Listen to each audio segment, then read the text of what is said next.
I've heard them say, seems like just yesterday.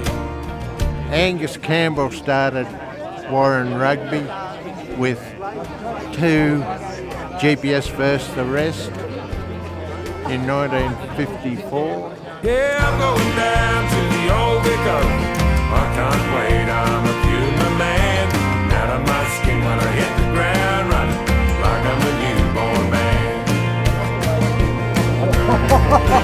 Forget about that. Original? Yep, I think I'm about the oldest one living. How old are you? 88. 83.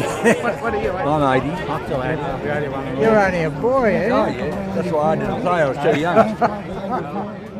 Ex-players from Warren live all over New South Wales.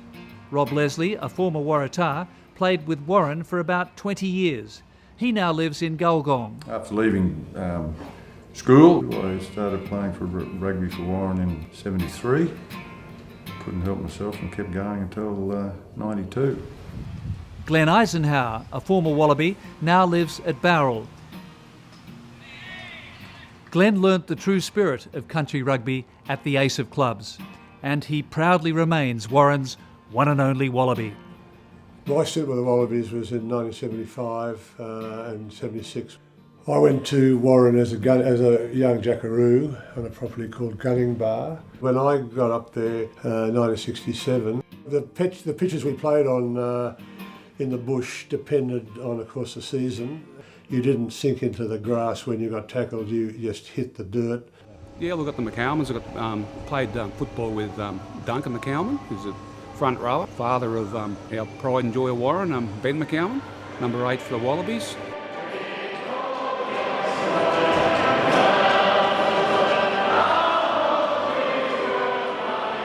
Yeah, well, Ben sort of got going a bit on the Macquarie Emus. We sort of started. They started a local junior rugby competition, and they started Macquarie Emus, and Ben was one of them.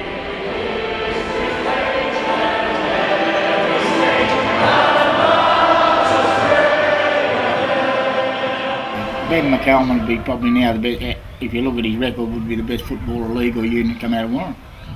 If you go on records, I mean, he played 19, 20 tests for the Wallabies, so there's not too many that were born in bed, or none that I know were born in bed and Warren done that. Bush rugby in a small town is very different to in the city. We rely on having the availability of players. And a lot of the time I've been here, our strongest years have been coinciding with good cotton years. It was mostly farmers, school teachers, if they were in town, they played. There weren't many in town, it was mostly out of town. Well, it was all points of the compass around Warren, from to Galar, and almost to Gilgandra and Collie, Armatree, and then Nevertire, and almost to the Bargain. So you'd go from the Bargain to the Castlereagh was Warren. It certainly was a big pool for players. Looking at the 1975 photo, there's a guy here, Bob Lamble, lived 30 miles east of Glargamone, about 120k out of town. And he would come to training, he'd come a little bit of the way, meet up with someone else, a bit further, meet up with someone else. He'd have about 3 changes in vehicles to get to Warren. Warren Rugby Union Club was very heavily dependent on the area around Glargamone and Armatree and Canamble during the 70s. 2 schooners of gold, thanks. It was a 74 kilometre trip to training and back for Phil and myself, and quite a few others, and some fellows that lived over near the foothill to the Warren Bungles, that sort of, it'd be a good 90 kilometre trip for them to training. And Warren started out competing in the Western Zone in the mid-1950s, but soon a new zone called Far West was created. This comp later became Western Plains. Today it is comprised of the Warren Pumas, the Canamble Rams, the Galar Galars or Galar Gil Galars, the Walgett Rams, the Burke Rams, the Cobar Camels, the Brewarrina Brumbies, and the Bogan Bulls based out in England. Yeah, there's some sort of infatuation in Western Plains with Rams. We've got 6 or 7 teams and 3 of them are called the Rams. They have the Ram as their mascot. I guess the Pumas are probably the most far out one in that there's a fair few Bulls in the Bogan and not a whole lot of Pumas in Warren, but nonetheless they've been going the growl for 60 years.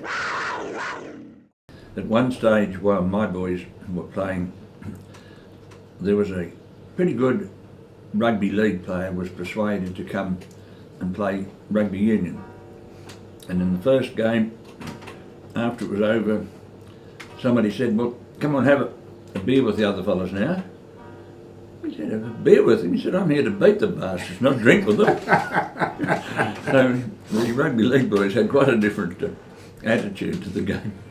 Well, the country rugby's always had a great team spirit, and being country boys, we're always considered the second cousins to the city blokes. Just on the success of Western Plains, the pairing of Chris Brennan and Greg O'Brien, manager and coach, gave a lot of us an opportunity to represent at a higher level. There was a bit of a golden era for country rugby about the time that we were playing when Darryl Harbright was coaching New South Wales Country. Darryl had a lot of innovative ideas. The first one was what we call the flying wedge. The other one was a one called where the players would all turn around and all of a sudden say, oh, and point. And the person with the ball then would run away with the ball down the other end of the field. But he had all these things up his sleeve and they're all tried. Sydney were putting it to us, and Hipple called tap 10, or I think Habbers was on the sideline yelling out, come on, do tap 10, tap 10. Hippie yelled back at Darryl, we're not trying to try this one, are we, Darryl? And we all got in this semicircle and had to pull your jersey out and put your hand up your jumper, pretending everybody had the football, and then Hippie tapped it, turned around, came into the point of the semicircle, then everybody took off. Pretty sneaky, but it'll go down in history as, and I think it was banned after that. It was passed to Greg Cornelson. He had the ball up his jumper and he was trying to get the ball out of his jumper. He was able to pass it to, I think, Jeff Shaw, and then Jeff Shaw passed it on to Brian Mansfield, my second row partner, who dived over the line and scored. Who's onto it, and over the line, a big forward, Mansfield, a try! Ron Graham says to the referee, you're not going to call that one a try, are you, Bob? Bob Fordham was the referee. And Bob said, read about in the Herald tomorrow, Ron. And then Hindmarsh kicked the goal, which put us ahead and we won the game. And it went all around the world.